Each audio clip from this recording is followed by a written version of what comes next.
兄姐妹早晨嚇，特別感謝謝牧師，讓我有機會今天嚟到大家當中嚟分享神嘅話。多謝各位長期以嚟為我哋國際同工，包括我啦，喺世界各地嘅工作嚟禱告。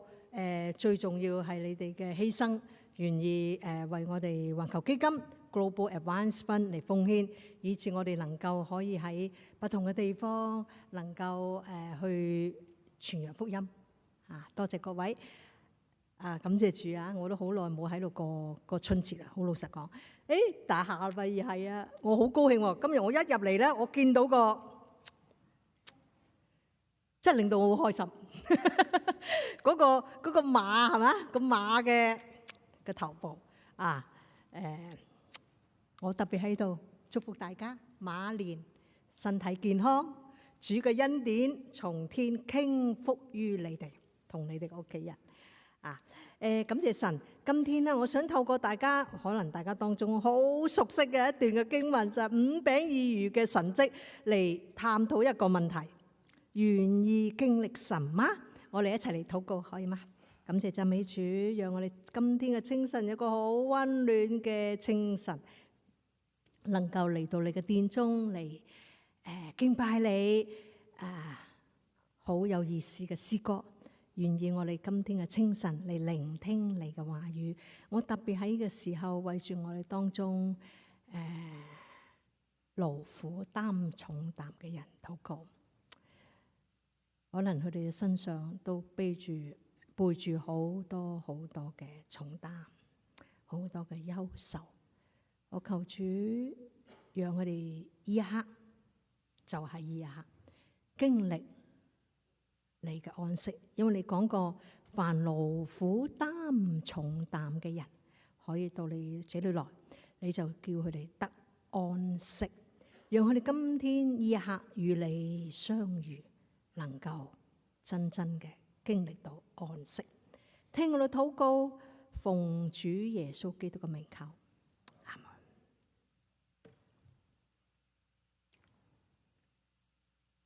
感謝主好，感謝神。我曾經咧，我就喺墨西哥城侍奉啊嘛。我一開手嘅時候咧，就去拜訪當地啲傳道人啦。我同一對咧傳道人夫婦就咁傾偈啦，就同佢講話，我哋加拿大宣道會有個計劃啊，我會嚟到當中嚟特別跟啲從中國大陸嚟嘅朋友，佢哋主要喺度住一段嘅時間，希望佢哋有機會聽到福音。咁當我分享完之後咧，我就話：你係有咩睇法啊？咁佢哋就咁講啦，停咗幾秒鐘咧，就好斯文咁同我講啦：呢班大陸人啊，係住喺度啊，係好多人啊，但係住嘅時間唔長喎，最多幾個月或者幾年就走啦，好忙㗎。我同你講，真係好忙，7日冇停過，冇假期。除咗瞓覺就係工作，同佢哋做朋友好難啊，都見唔到佢，連啲仔女老婆都見唔到，何況見你啊啲愛人係咪？帶佢哋信主好難噶。我住咗我第二個 term 啦喺嗰度，99.9%都係無神噶，因為佢哋好後生，20零歲啫嘛，20零40歲，梗係無神啦。佢阿爸阿媽都係無神噶，你明唔明啊？喺個胎入邊已經係無神噶啦，我同你講。好難噶，仲有啊！最慘係咩啊？都算啦，無神，慢慢同佢傾啦，係咪？個幾冇耐同佢做咗朋友，出聲就走咗噶啦。我同大家講，我2個 term， 我識嗰啲朋友80%走晒噶啦，次次換一堆啊！真係唔係講笑。唉，咁啊，嘥時間喎，嘥精力喎，最緊要嘥咩啊？咁我想問，其實咧，我聽完之後咧，我又唔覺得咩嘅，因為咧呢堆説話，我喺好幾年前聽過啦，就係我啱啱去到荷蘭嘅時候，阿姆斯特丹嘅時候，我哋加拿大宣道會當時有一個計劃喺嗰度開展第一間嘅國語教會喺阿姆斯特丹。當年冇國語教會嘅，而家唔同啦，而家另一個世界啦。我又同啲當地嘅牧師傳道人弟兄姊妹傾，講翻同一番説話，個答案係同一個答案。OK， 不過地方唔同咗。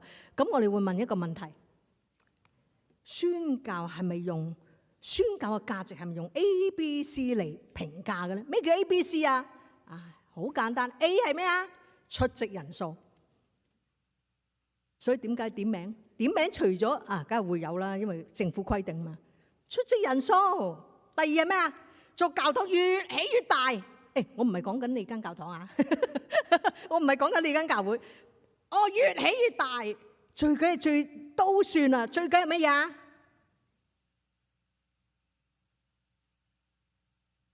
呢個先緊要啊嘛，唔係點解有財政報告啊？我哋嘅 saving 有幾多先？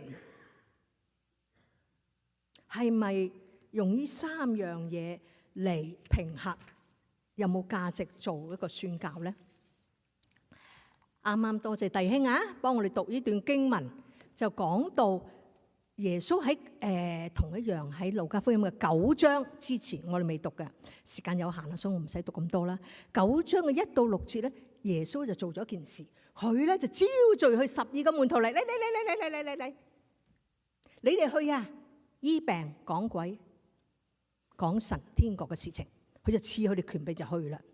過咗段日子，12個門徒就翻嚟啦，哇，好開心，就用今日嘅術語就係做述職，就係話俾耶穌聽，我哋做過乜嘢？哇，耶穌好厲害啊！我哋醫病講鬼講神國嘅福音好開心。但你要記住喎，嗰時冇飛機㗎，冇汽車噗噗㗎，啲門徒都有2隻腳，係咁行，有時候可能坐下船咁。所以你諗下，當時候門徒嘅心情係咩啊？好興奮啊！因為喂，你有冇試過醫病講鬼啊？我唔係話你係醫生啊，你唔係醫生，你可以醫病講鬼啊？你興唔興奮啊？梗係興奮啦！而家直情 YouTube 添啦，登上 YouTube 俾人睇啊！我醫病講鬼啊，係咪先？何況當時真係好開心，但係又好攰喎，你明唔明啊？喂，而家感謝主有汽車，尤其咁嘅天氣，哇，真係好舒服喎！一出門口唔夠2分鐘就跑咗上車，唔夠10零20分鐘就嚟到教堂，又係唔使2分鐘就入嚟呢度嘆暖氣，係咪咁講啊？嗰時冇㗎，嗰時好攰，但係又好興奮，因為同耶穌講佢哋嘅經歷啊。當時候有一個人叫施洗約翰，施洗約翰呢個人好特別嘅，佢唔怕你有幾高嘅權位。哇！今日唔係啦，今日即係講得唔好聽，你有啲權啊，大家就收聲啦，咁講，費事得罪你啦。約翰唔驚嘅喎，施洗約翰唔驚嘅喎，佢特別對當時嘅當政者希律王公然同佢講：你犯錯啦，你做錯嘢啊！你做錯咩啊？你娶咗你兄弟嘅老婆啊，唔啱啊！仲有你做咗好多唔好嘅事啊！你快啲悔改啊！哇！希律王梗係嬲啦！我係邊位啊？你係邊位啊？你鬧我假假地都係一個哎呀省長，有權有勢，於是就將佢捉咗都算啦。佢趁佢生日嘅時候，直情斬咗約翰個頭，因為佢有權有勢。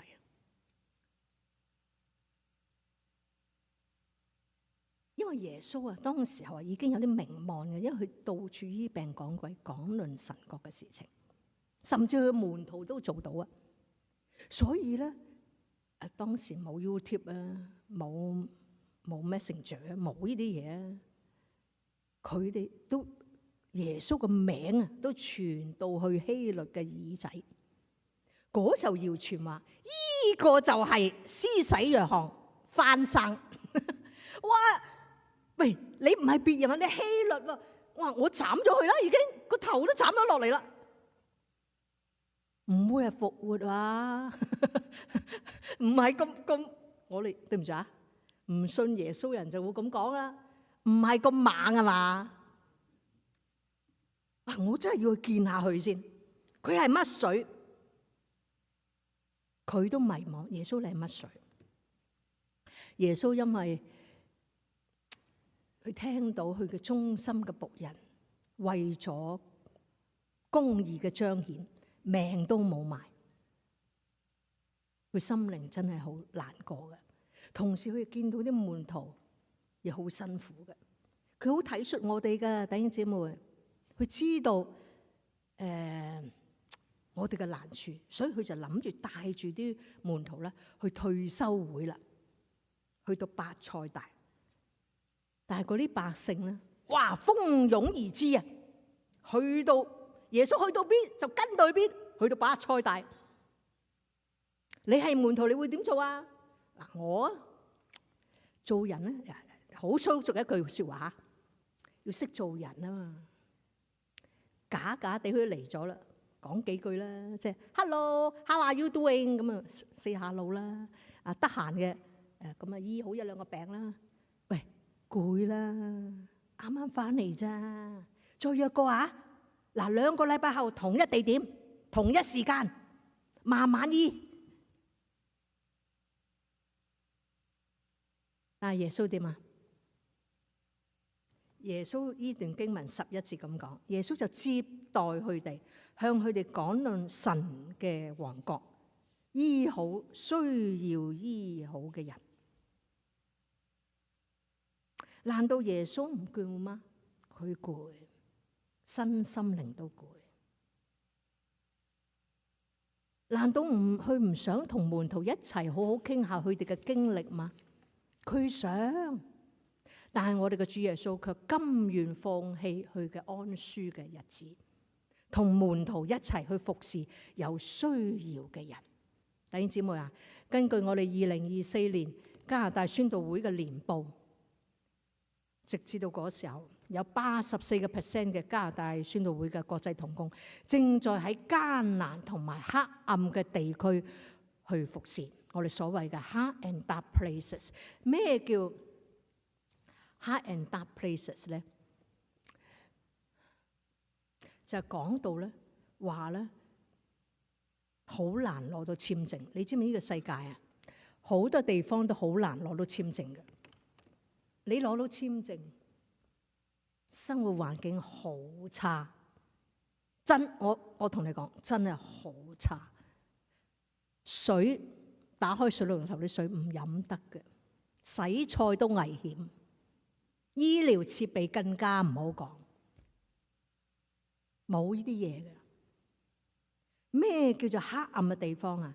就係基督徒嘅人口少過2%，好少教會，唔容許教會。日本，我相信好多都喺香港嚟嘅，我由香港嚟嘅。有人話喎，我覺得呢句説話都唔係假嘅，都係一個好真實嘅反應。佢話喎，好多人有啲人咁講，有啲人咁講，香港人第二個家鄉喺邊度？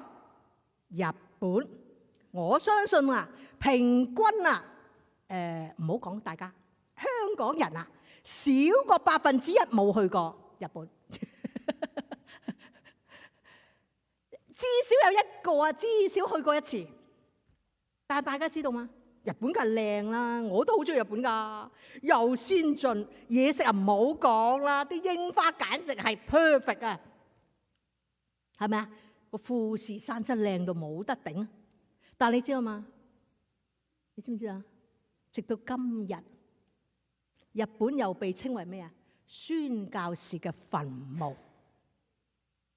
今日21世紀啦，21世紀啊！日本嘅信主人口到而家只係1.9%，多少宣教士？我同你講，日本傳到基督教傳到日本，老早傳到啦。但係哇，嗰個心硬到不得了。但係感謝主，仍然有好多嘅弟兄姊妹宣教士願意嚟到日本，同呢一班未得之民去分享福音。我嘅同工啊，洪思勤啊，就左邊喺我嘅右邊就係洪思勤傳道啦。佢就我同工，佢同我咧就返緊一間墨西哥人教會，叫 La Fuente 嘅教會。La Fuente 嘅教會咧，La Fuente 嘅意思咧就係西班牙語嚟嘅，意思係泉源、噴泉啊、翻騰啊。耶穌基督係我哋生命嘅泉源。弟兄姊妹啊，宣教士有一日都會離開工場嘅，唔會永遠係工場嘅，因為我哋嘅目標都係要本地人接起呢個宣教嘅棒，宣教士就離開啦。所以我哋咧要推動 La Fuente 嘅教會，依家墨西哥人嘅教會去傳揚福音。咁我同洪思勤傳道就祈禱啦，不如咁啦，請佢個女傳道 Anna Miriam 就喺我嘅右邊。Anna Miriam 佢係一個墨西哥女仔，就同佢分享，喂，不如咁啊，我哋祈禱啊，我哋好希望教會同你一齊合作去接觸華人啊，同佢哋傳福音啊。我哋講我同大家講，我哋都好小信嘅，我哋最多諗佢諗下。最多咁講，我翻屋企諗下有咩消息同大家講啊！我諗住係咁噶啦，食完一餐飯就哈利路亞咁翻屋企噶啦，嚟我屋企。哇！我真係估唔到弟兄姊妹啊，上帝嘅心意係高過我哋嘅心意。佢聽完之後即刻咁講啊！佢真係即刻咁講，感謝主，我都有咁嘅祈禱。我希望佢真係咁講啊！我希望 La Fuente 嘅教會不但係一個墨西哥人嘅教會，更加讓一個教會接觸喺墨西哥城同埋呢個世界不同民族嘅人，同佢哋傳揚福音。就因為憑住信心走出呢個一小步，我哋就開展咗我同阿思勤，甚至安娜冇諗過嘅一段嶄新嘅合作。西班牙語班，當地啲中國人講華語嘅，大陸嚟嘅，西班牙語真係唔係好掂。我同大家買個廣告，墨西哥城，墨西哥英文唔 work 嘅，其他語文唔 work 㗎，只有西班牙語。咁既然咁咧，我哋話喂，不如咁啦，開個西班牙語班啦，會話班，老師從哪裡來？感謝神，即係神老早就預備啦，就企喺中間呢位小姐，佢叫做 Arani， 佢係咧 La Fuente 教會一個會友，咁佢好 smart 嘅，佢喺換拉姆大學，墨西哥成一個非常非常有名嘅大學畢業，咁佢本身讀西班牙語喺大學，佢係一個墨西哥人嚟嘅，佢就專門係做一個西班牙語嘅老師，教人哋會話。學習西班牙語好有經驗，咁我哋同佢分享，喂，你要唔要同我哋合作啊？佢唔識講國語噶，唔識睇，佢只係識講西班牙語同埋英文。That's it。好，我想啊，於是合作一齊搞。感謝神，最新一期賣下廣告，請禱告。2月25號禮拜三，好日子。開始新一期5週，每個禮拜唔係5個星期三2個小時嚟接觸嗰啲華人或者未相信主嘅、唔識講西班牙語嘅朋友，或者識講少少嘅外國人，透過呢個機會去一齊去同我哋接觸，我哋同 La Fuente 教會合作，真係感謝神，感謝主。點樣推動教會啊？第一，一定要祈禱，讓我哋認識中國人嘅需要、屬靈嘅需要。於是咧，上年11月，我哋邀請呢個 Luz， 呢個位 Luz 姊妹咧，佢係墨西哥人，佢又係 La Fuente 教會一個領袖。喂，我哋邀請佢，喂，我哋一齊祈禱啊！每個月一次為華人嘅屬靈需要嚟祈禱。感謝主，今日就係今日。La Fuente 教會禮拜日又係崇拜，今日。阿思勤就同阿 Luz 一齊祈禱，佢就將呢代禱事項同教會分享。感謝主，安娜牧師同我講嘅，每個禮拜3日祈禱會，每一次教會嘅聚會，都為我哋禱告，為華語嘅事工禱告。好啦，點推動弟兄姊妹去參與華語嘅工作啊？西班牙語教會喎，墨西哥人教會喎，講西班牙語嘅喎。我哋做咗一個中餐烹飪班，上年喺阿思勤屋企，每月一次，邀請教會領袖嚟點啊？食下中餐，因為思勤煮嘢食一流，中餐啊一流。佢係上海人嘛。咁第2個鐘頭咧，我哋就分享華人喺墨西哥城嘅生活，佢哋屬靈嘅需要。今年我哋再進一步，將呢個中餐嘅烹飪班搬入嚟教會，又係今日，哇！今日真係好日子。今日崇拜完之後，阿思勤就煮咗1-2道中菜，又讓弟兄姊妹去享受，同埋買呢啲中菜咧，啲收入咧就支持 LaFuente 嘅教會，同埋為華語嘅人群嚟禱告。第3，感謝主，上年有3個短宣隊，但我只係講一件事啫。其中一個就係 Ottawa 主恩宣道會嘅國語堂弟兄姊妹嚟，同 LaFuente 同我哋一齊去搞一個大型嘅 event。10月嗰時候啊，其實我哋嘅信心好細㗎咋，你唔好以為宣教士多偉大，冇偉大。其他宣教士好偉大，我就唔偉大，我就好小信啊。80人都感恩㗎啦，仲想點啊？80人啊 ，OK， 感謝主，100幾人搞咗呢個聚會。嗰班弟兄姊妹啊，禮拜日嘅清晨4點鐘起身，凌晨4點煮飯、煮中菜，然後咧搞咗一個好好嘅 event， 然後咧就預備咗4個嘅 workshop 俾墨西哥人未信主嘅，俾未信主嘅華人嚟參與。親愛弟兄姊妹啊，只要我哋憑住信心走出一小步，你覺得好少嘅啫喎？你只要走出嚟，就因為嗰個午餐，思勤同我同安娜一齊食嗰個午餐，上帝俾我哋睇到嘅工作係超乎我哋所想象嘅。聖經話太陽落山啦，12個門徒都肚餓啦，群眾都肚餓啦，於是啲門徒，我哋都會咁講啊，喂！聚會完啦，咩都講完，咩都醫好啦，係咪啊？自己翻去揾嘢食啦，係咪咁講啊？耶穌話：耶穌點講啊？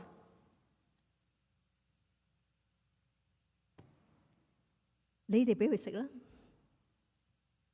於是門徒就諗啦：耶穌你唔係啊嘛？你講笑係嘛？我哋邊有本事可以俾咁多人食啊？聖經話男人都5000啊，保守估計加埋佢哋嘅太太，加埋啲仔女，我打個折啦，冇1萬啊，都8000啦。12門徒再加耶穌13個人啊，除以8000啊，點餵啊？點樣讓佢飽足啊？冇可能啊！喺平常嘅日子係冇可能嘅。但係佢哋唔記得啱啱發生咩事。我哋人真係好冇記性嘅。你記唔記得啱啱發生咩事啊？耶穌冇幾耐之前俾佢哋權柄能力去醫病趕鬼，去宣講神嘅話。結果係咩啊？結果係乜嘢？醫病趕鬼咯，宣講神嘅話咯，好開心翻嚟咯。同耶穌講：耶穌啊，蟹線。我都唔錯啊，耶穌，我都醫咗1-2個啊，都學到1-2道功夫啊！哇，眨下間就唔記得咗呢件事啦，係咪？既然話耶穌話你俾你食啦，於是話將佢所有嘅係咩啊？5個餅2條魚。嗱，耶穌你話俾你食物就得咁多啦，冇呃你啊，就得咁多啦。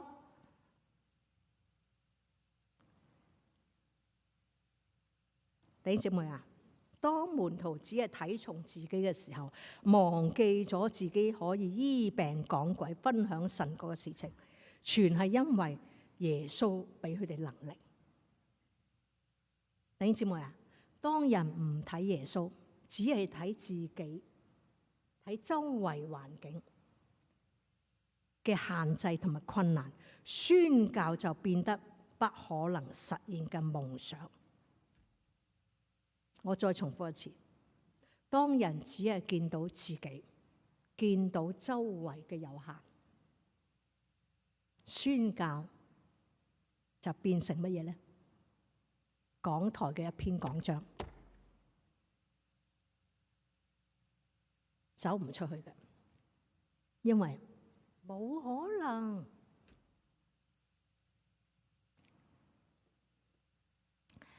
我啱啱講到，我當初喺荷蘭，感謝主一個美麗嘅時光，去建立一間教會。感謝主，過咗5年之後，教會建立啦，呢間國語教會。因為我攞唔到簽證，1年之後就走啦，所以1年前已經同啲同工講我要走啦，因為明年我攞唔到簽證。弟兄姊妹點講啊？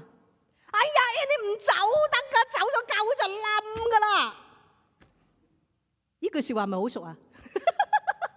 你唔走得噶，你走咗教會就冧噶啦！咁我就咁講，就俾教會冧啦。因為依家唔係教會，我過去5年所做嘅加拿大宣道會所付出嘅，原來唔係建立緊間教會，係建立一個團體。That's it，唔值得留。感謝主，今日就喺今日，呢間教會仲喺度，呢班弟兄姊妹彼此相愛，依靠主去傳福音。神話俾我哋聽，使教會成長係神自己，我哋只不過透過同神同工，係見證經歷神嘅慈愛同大能。神蹟幾時開始啊？你會問一個問題：神蹟幾時開始？係耶穌為五餅2魚祈禱嘅時候？係耶穌擘餅叫門徒分俾群眾嘅時候？或者啲群眾慢慢搣下神蹟嘅時候？路加福音嘅作者，好多人都認為路加醫生冇講，我哋唔知。好多時候，你翻去福音書，耶穌行嘅神蹟大多數啊，唔會打鑼打鼓，喂，你嚟睇下，你嚟睇下，你嚟睇下，你嚟睇下，有神蹟啊，咁唔會嘅，都好似北京得個咁啊，做咗個神蹟出嚟啦。你有冇發覺啊？啊，唔經唔覺又醫好一個人啦，摸下佢就醫好一個人啦。因為神蹟唔係重點，耶穌希望透過神蹟俾人再一次認識企喺你面前嗰個係邊一個。耶穌不但係老師，佢更加係無所不能嘅神。我哋如果願意謙卑仰望倚靠耶穌基督，一定可以經歷耶穌如何透過我哋呢班平凡嘅人同埋一好有限嘅資源嚟完成佢嘅心意，叫神嘅名得榮耀，叫自己同別人得到祝福。2022年，唔好意思啊，我打錯咗啊，唔係2024，係2022。2月24號當日發生嘅事，改變咗世界歷史，直至到今日。嗰一日，我喺墨西哥城，朝頭早打開電腦，咩新聞啊？俄國蘇聯解體之後，俄國正式舉行佢嘅特別軍事行動，又使烏克蘭非軍事化同埋去納粹化。從開戰，從嗰日開始到上年嘅11月，烏克蘭呢塊土地，烏克蘭嘅人民因為戰亂水傷，大概40萬到150萬，有1/3嘅人口，大概570萬，大部分係婦女同埋細蚊仔，因為要逃避戰亂，逃到去波蘭邊界。我唔知大家有冇睇過呢套短片？是山上嘅城市 City on a Hill， 係我哋加拿大宣道會一個弟兄做嘅一個鐘頭。我強烈建議大家去睇 YouTube 有，你打呢個名 City on a Hill，係記錄2024年4月23號呢一日，第19號嘅車隊，一支運送食品同埋醫療用品嘅人道主義車隊，經過波蘭同埋烏克蘭嘅邊界，駛入波蘭嘅首都基輔，運送物資嘅經歷。我以前一個同工 Bill Finneman 牧師，佢係加拿大宣道會嘅退休國際同工，未退休之前，佢長期喺波蘭侍奉，佢就寫佢嘅分享，好短嘅分享，但係好有意思嘅分享。佢話山上嘅城市展示咗基督徒信徒們喺戰火紛飛中展現出嗰種非凡嘅勇氣，佢哋拒絕袖手旁觀。呢一部扣人心弦嘅紀錄片揭示咗加拿大宣道會同波蘭同埋烏克蘭無畏嘅個人之間強而有力嘅合作。呢啲平凡人冒住生命嘅危險，為絕望嘅人帶嚟希望。感謝主，就因為呢一班烏克蘭嘅牧者弟兄姊妹，佢哋喺苦難入邊，喺戰爭入邊，佢哋冇袖手旁觀，反而走出嚟，冒住生命嘅危險，有限嘅資源，同絕望嘅同胞分享物資，分享神嘅愛。你知道嗎？就因為佢哋，今日佢哋都係咁做。你知道嗎？好多烏克蘭人回轉歸向真神，佢哋嘅生命展示咗神深愛烏克蘭人。感謝主，耶穌嘅神蹟不但使群眾食飽，仲剩12男子，俾我哋好大個安慰。耶穌基督不但滿足咗我哋嘅需要，主嘅恩典係傾覆我哋。我啱啱提到呢個 LaFenty 嘅教會，佢嘅教會好細嘅啫，比起你哋細啊，冇教堂嘅，租一間學校嘅啫，80到100人，冇錢嘅。牧者啊，Anna， 佢做全職嘅侍奉，但係得 part time 嘅薪水。Anna 自己都有2-3份工作，除咗呢個工作，仲有2份先可以維持自己嘅生活。但喺去年，佢哋點做宣教啊？弟兄姊妹，去年佢哋同 WAC Mexico 墨西哥環球福音會，一個非常好心之力嘅 WAC 差會，派遣佢當中一對好年輕嘅夫婦，同一個7歲嘅細路哥，專業人士30幾歲，去到最艱難黑暗嘅地區。唔好意思，唔講得個名，嗰度好困難。我睇個 video 啊，唔好話傳福音，去住個地方真係艱難。但係佢哋喺嗰度向未得之民去傳揚福音。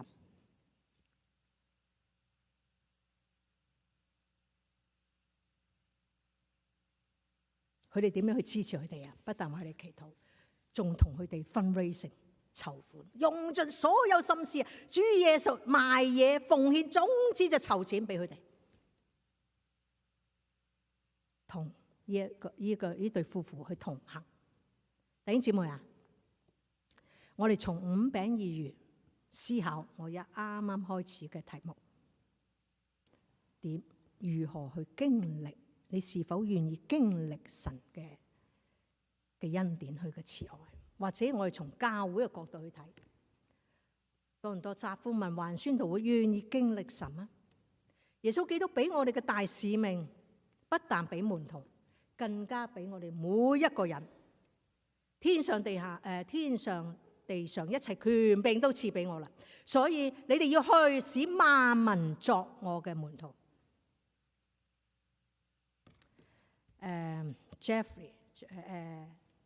Joshua 對唔住 ，Joshua Project 一個非常好嘅一個 website， 佢係用一個統計學去統計全世界而家傳福音嘅工作嘅情況。1/4人口，大概19億人住喺邊度啊？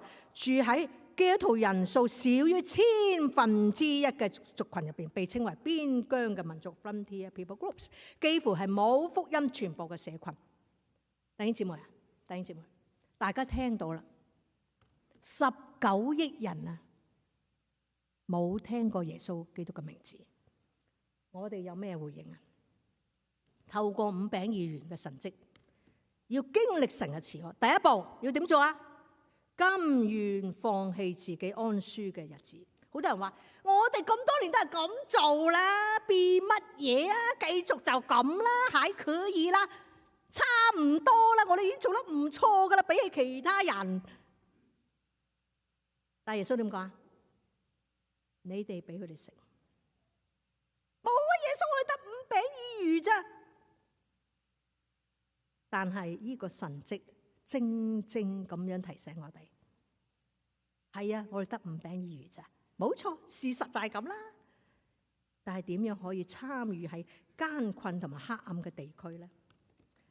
第一，祈禱，主啊，求你讓住喺呢啲1/1000都冇人信耶穌嘅地方嘅人，可以有機會聽到福音。第二，主啊，引導我哋點樣去投入喺啲咁困難嘅地區去傳揚福音。第二步點做啊？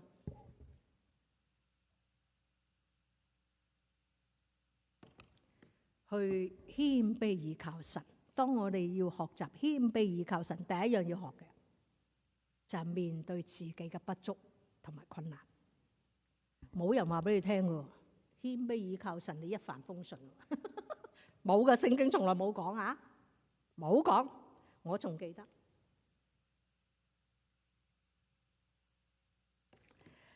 2024年嘅暑假，LaFente教會就同我同思勤，我哋3個 party 就去搞一個聚會喺9月份中秋節。點教啊？冇短宣，講西班牙語嘅教會，一句國語唔識。點樣教佢哋唱國語歌啊？點樣邀請朋友啊？點樣搞嘢食啊？哇！一大堆困難，我同佢講，最緊要何來有經費啊？是現實嚟㗎，好現實啊，弟兄姊妹。但係感謝神，只要我哋走出去嗰一小步，我仲記得啊，嗰次啊，2個禮拜前就喺呢個聚會之前，2個禮拜前我大感冒。我死咯，唔使教啦，因為我教佢哋唱歌啊嘛。阿思勤搞嘢食啊嘛，我唔掂啊嘛，搞嘢食我食就得，你叫我煮就唔掂噶啦啊！但係神真係，只要我哋踏出一小步，上帝彰顯嘅能力係真係冇，你會諗唔通點解做得掂嘅。所以弟兄姊妹啊，不但祈禱。假如我哋當中有人，你願意走上去回應上帝嘅呼召，成為一個宣教士，我極力鼓勵你，請你同牧師講，一同去追求尋求神嘅心意，讓教會同你同行宣教嘅路。弟兄姊妹啊，喺艱困同埋黑暗地區需要大量嘅資源，大量嘅宣教士。所以固定同埋長期嘅奉獻係好重要，特別對長期嘅計劃有好大嘅幫助。弟兄姊妹啊，鼓勵18到28歲嘅年輕人起嚟，去參與喺艱困黑暗嘅地區嘅宣教，讓佢哋睇見上帝嘅和田。最後，制定長期嘅宣教計劃，短宣嘅計劃，可能2到5年投入一個地區，一個艱困黑暗嘅地區，就2到5年同宣教士同行。最後，弟兄姊妹啊，彰顯神嘅慈愛，要經歷神嘅大能，佢嘅慈愛。第3步就係我哋生命去彰顯神嘅慈愛。呢度係香港，基督教喺1841年就傳入嚟香港。到上年2025年，估計香港嘅基督徒人口去到幾多？140萬，佔成個香港嘅人口大概19%，好高啊！19%好高，所以香港好多教會，好似米鋪咁多。點解啊？就係184年之間，有無數嘅宣教士弟兄姊妹起嚟，甘心樂意離開安舒嘅日子，謙卑倚靠神，就喺香港呢個彈丸之地啊！喺地圖得一點啊，一個地方去傳福音、建立教會。我喺香港出世成長，我點樣成為一個基督徒？就因為佢哋。喺中二嘅暑假，我有一位基督徒嘅老師，佢好愛主，佢就帶咗我返教會，我就喺嗰間教會接受咗耶穌基督，經歷耶穌基督俾我一個全新嘅人生，寬恕我嘅罪，成為一個主嘅門徒。我感謝神，讓我有機會喺香港與耶穌相遇。我相信當中好多喺香港嚟，可能你同我差唔多經歷喺香港與神相遇。宣信博士咁講過一句好美麗嘅說話，佢咁講：哇！神尋找嘅唔係非凡之人作為佢嘅工具。你知唔知點解唔會揾啲非凡之人？因為耶穌就係最偉大嗰個。所以揾親嘅都係平凡人，而係謙卑嘅器皿，藉住佢嘅榮耀得以世代傳承。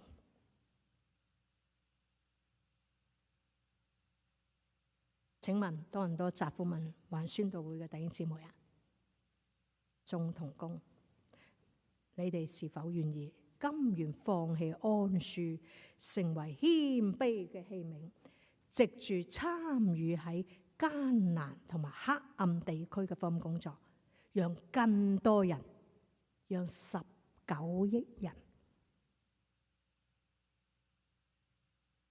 當中好多都唔係中國人。我感謝主，根據 Joshua Project 嘅統計，而家海外華人，特別係華語嘅工作、華語嘅人群，信主嘅人數已經達到5%，係過去咁多年好多嘅同工宣教士嘅耕耘嘅結果，上帝嘅祝福。19億人入邊，好少係中國人。我哋願意踏出第一步，將福音讓佢哋聽聞。我哋一齊禱告。親愛主啊，願意你繼續向我哋講說話，直至到我哋回應你嘅大使命。你講過，天上地上所有嘅權柄都賜給我哋，所以你們要去，使萬民作你嘅門徒。求主繼續工作，聽我哋禱告，奉主耶穌基督名求。